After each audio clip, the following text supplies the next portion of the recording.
Peshawar high court کے احکامات پر عمل درآمد، مختلف شاہراہیں کھل گئیں، رشکئی انٹرچینج اور چشمہ روڈ پہاڑوں کے ٹریفک کے لیے بحال کر دیا گیا۔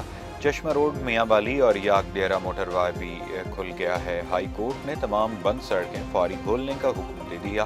2 صفحات پر مشتمل تحریری حکم نامہ جاری، سڑکیں کھولنے کی رپورٹ آج طلب کر لی گئی۔ پی ٹی آئی کے احتجاج پر سڑکیں بند ہونے پر سماعت ہوئی۔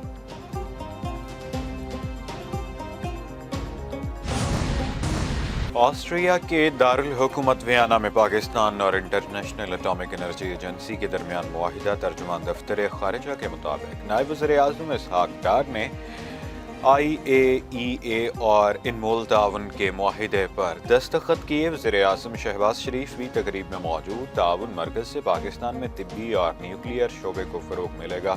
ویانا میں اقوام متحدہ کے دفتر میں پاکستان اور UNOD کے درمیان معاہدہ بھی ہوا۔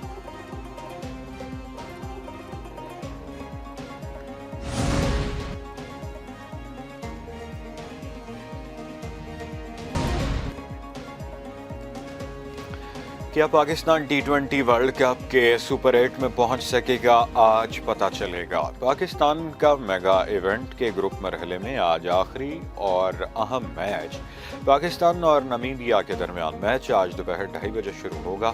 بارش کے باعث میچ نہ ہو سکا تو دونوں ٹیموں کو 1-1 پوائنٹ ملے گا۔ پاکستانی ٹیم 1 پوائنٹ ملنے سے سپر 8 کے لیے کوالیفائی کر جائے گی۔ اگر پاکستانی ٹیم میچ ہار گئی تو سپر 8 کی دوڑ سے باہر ہو جائے گی۔ میچ میں بابر اعظم، شاہین آفریدی اور شاداب خان کو باہر بٹھانے پر غور۔ T20 ورلڈ کپ بارش آسٹریلیا کی امیدوں کو بہا لے گئی۔ بارش کے باعث زمبابوے اور آئرلینڈ کا میچ منسوخ، زمبابوے سپر 8 میں پہنچ گیا۔ آسٹریلیا دوڑ سے باہر، سری لنکا، انگلینڈ، جنوبی افریقہ، بھارت اور ویسٹ انڈیز سپر 8 کے لیے کوالیفائی کر چکے۔ نیوزی لینڈ نے کینیڈا کو 8 وکٹوں سے شکست دے دی۔ کینیڈا نے 173 رنز بنائے، نیوزی لینڈ نے ہدف 2 وکٹوں پر پورا کر لیا۔ نیپال نے آخری گروپ میچ میں اسکاٹ لینڈ کو 7 وکٹوں سے ہرا دیا۔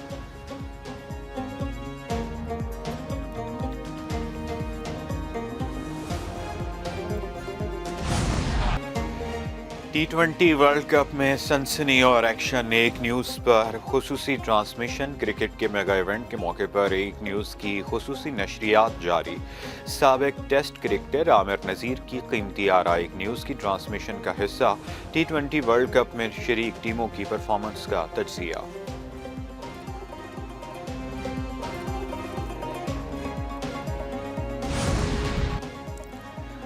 سعودی عرب میں چاند نظر آ گیا۔ رمضان المبارک کا آغاز سعودی عرب اور UAE میں آج پہلا روزہ ہوگا۔ Türkiye, Oman, Indonesia, Malaysia, Singapore, Brunei اور دیگر ملکوں میں چاند نظر نہیں آیا۔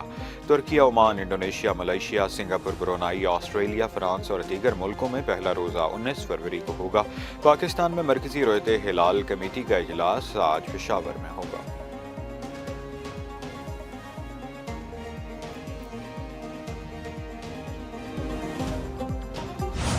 جو رمضان نگہبان کارڈ ہے وہ ہم اس دفعہ تقریباً 40 لاکھ سے زائد خاندانوں کو دیے جا رہے ہیں الحمدللہ، جس میں ان کو پہلی مرتبہ کارڈ کے ذریعے، جو کارڈ ان کے گھر کا دروازہ کھٹکا کے ان کو ڈیلیور کیا جا رہا ہے، اور جس کی جو تقسیم کا آغاز جو ہے وہ ہو چکا ہے۔ تقریباً 3.5-4 لاکھ کارڈز ڈسٹریبیوٹ ہو چکے ہیں۔ تو اس میں آپ کے لیے 10,000 روپیہ ہے، اور جس سے آپ اپنا راشن وغیرہ یا اپنا جو بھی آپ کو جس چیز کی بھی ضرورت ہے آپ وہ خرید سکتے ہیں۔ رمضان المبارک میں مصنوعی مہنگائی کرنے والوں کے خلاف سخت کارروائی ہوگی۔ وزیر اعلیٰ پنجاب مریم نواز نے خبردار کر دیا۔ وزیر اعلیٰ کی زیر صدارت نگہبان رمضان پروگرام کے حوالے سے اجلاس۔ مریم نواز نے کہا 40 لاکھ سے زائد مستحق خاندانوں کو رمضان نگہبان کارڈ دیے جا رہے ہیں۔ کارڈ سے 10,000 روپے کا راشن خریدا جا سکتا ہے۔ رمضان کارڈ کو مستحق خاندانوں کی دہلیز تک پہنچایا جا رہا ہے۔ مہنگائی پر قابو پانے کے لیے خصوصی انتظامات کیے جائیں گے۔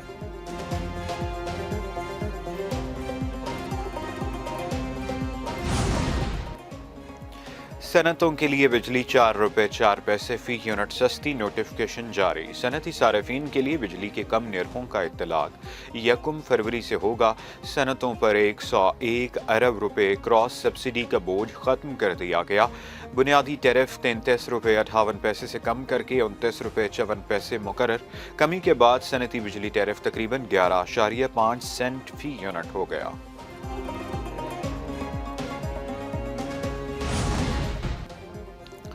بنگلہ دیش کے نئے وزیر اعظم طارق رحمان نے حلف اٹھا لیا۔ بنگلہ دیش کی نئی کابینہ کے ارکان کا بھی حلف۔ ڈھاکہ میں تقریب حلف برداری میں وفاقی وزیر احسن اقبال نے پاکستان کی نمائندگی کی۔ احسن اقبال کی بنگلہ دیش کے سبکدوش ہونے والے چیف ایڈوائزر محمد یونس سے ملاقات ہوئی۔ بنگلہ دیش کے عبوری رہنما پروفیسر محمد یونس نے چیف ایڈوائزر کے عہدے سے استعفیٰ دے دیا۔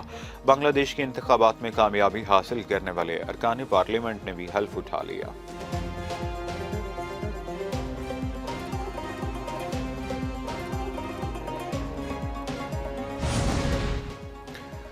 بنگالی بھائیوں کا پاکستان کے ساتھ والہانہ محبت کا اظہار۔ ڈھاکہ میں پاکستان کے قومی پرچم والی گاڑی کو دیکھ کر لوگوں کا اظہار مسرت۔ کئی راہگیر وفاقی وزیر احسن اقبال کی گاڑی کو دیکھ کر ہاتھ ہلاتے رہے۔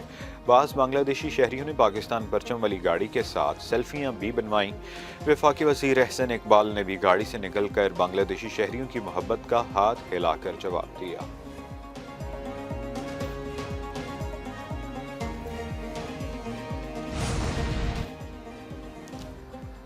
بنگلہ دیش کے سابق چیف ایڈوائزر جاتے جاتے بھی بھارت کو ٹینشن دینا نہ بھولے۔ پروفیسر محمد یونس کا الوداعی خطاب میں 7 مشرقی ریاستوں کا الگ سے تذکرہ۔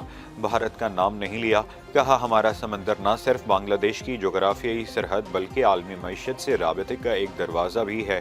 نیپال، بھوٹان اور 7 سسٹرز اس خطے میں بے پناہ معاشی صلاحیت رکھتے ہیں۔ بھارت کے شمال مشرق میں اروناچل پردیش، آسام، منی پور، میگھالیہ، میزورام، ناگالینڈ اور تریپورہ کو سین سسٹرز کہا جاتا ہے۔ بھارت کے شمال مشرق میں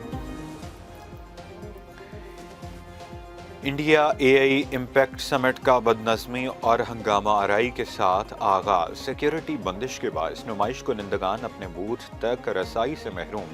وزیر اعظم کے دورے سے قبل کئی گھنٹوں تک داخلی راستے بند۔ فضائی آلودگی اور ٹریفک جام نے شرکاء کو شدید مشکلات میں ڈال دیا۔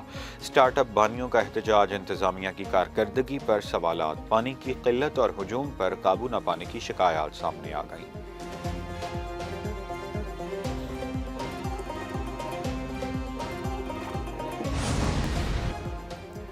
کراچی کے مختلف علاقوں میں بادل برس پڑے۔ ملیر کینٹ میں یالہ باری، ناظم آباد اور عزیز آباد میں بوندا باندی، کوئٹہ اور بلوچستان کے دیگر علاقوں میں وقفے سے بارش اور یالہ باری۔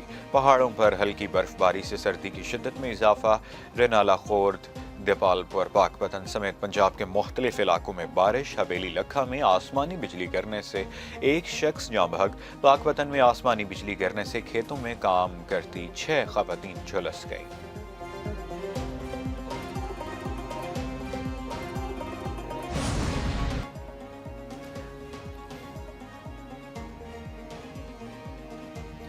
سوئٹزرلینڈ میں ٹرین برفانی تودے کی زد میں آ کر پٹری سے اتر گئی۔ حادثہ ایلپس پہاڑی علاقے میں گوپن سٹائن کے قریب پیش آیا۔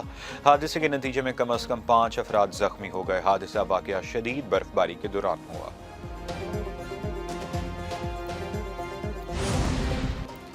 اور کرکٹر عماد وسیم نے زندگی کی نئی اننگز شروع کر لی۔ قومی کرکٹ ٹیم کے سابق آل راؤنڈر عماد وسیم کی نائلہ نامی لڑکی سے شادی۔ عماد وسیم نے اپنی دوسری شادی کا اعلان فوٹو اور ویڈیو شیئرنگ ایپ انسٹاگرام پر کیا۔